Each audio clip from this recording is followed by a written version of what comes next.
Examine yourself. Is there anything wrong? You become introspective.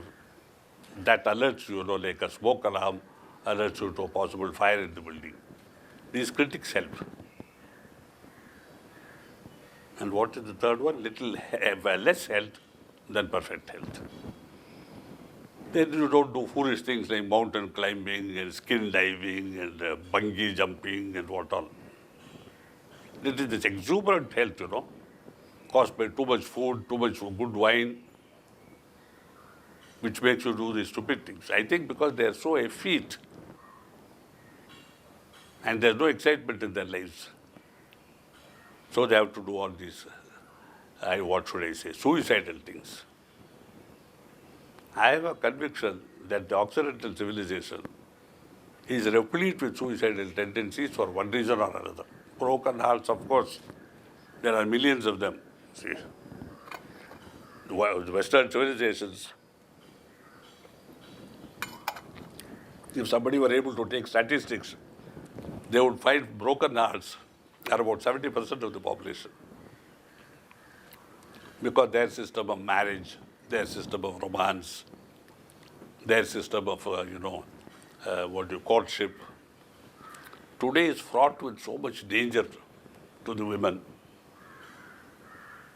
So much unpromising romance, so much painful romance, often ending in childbirth, when the man who proposed to her to be her husband for life just quits and says, I didn't bargain for this. She says, but honey, you also wanted a baby. He said, not now.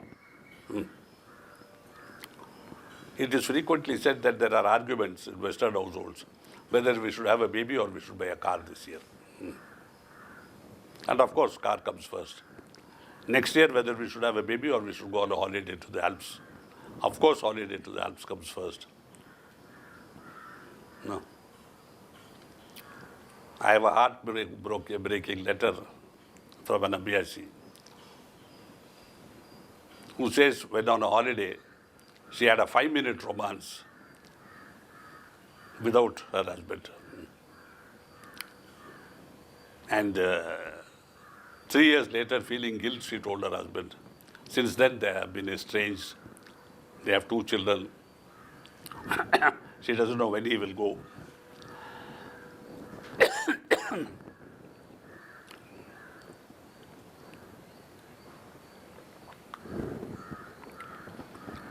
She says, I don't know when he will leave me because he feels so upset. But men have walked out of the lives of their women for much less reasons. When they are attracted to another nicely turned pair of heels. This is rampant. Whenever I go abroad, I have had meetings with girls, with women. And I remember early on in our Oslo, people asked me, what is the importance of marriage? I said, it's very important. Yeah, but how can a piece of paper make such a big difference? That was the men. I said, then why are you afraid of that piece of paper if it's not important? Take it. You can always tear it. No, but Chariji, it is foolish to insist on these old-fashioned things. We don't really need marriage. I said, no, the way you are living, you have proved that you don't need marriage. But there's no stability without marriage. People I told you the other day, after 18 years of marriage, have told me we have our suitcase packed because we don't know when we come back whether the spouse will be there or not. Women have said it, men have said it. This is another consequence of the lack of holiness, sanctity, something sacred. That is also relevant to spirituality because such people are unable to meditate. They come and they are meditating over their misery. 2 children at home, the breadwinner gone. Where am I going to get my next meal from? Social security, but that doesn't give you much. So inevitably, they have to couple with somebody else. Prepare for the second tragedy, prepare for the third tragedy. No?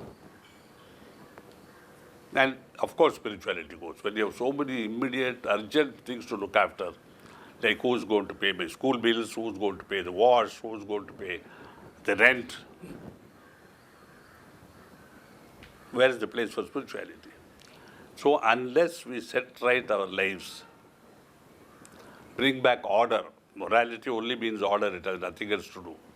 Morality means to be, don't waste resources. I told you about this another day, earlier on. Morality to me only means don't waste resources. Even if you waste water, it is a morality. You understand?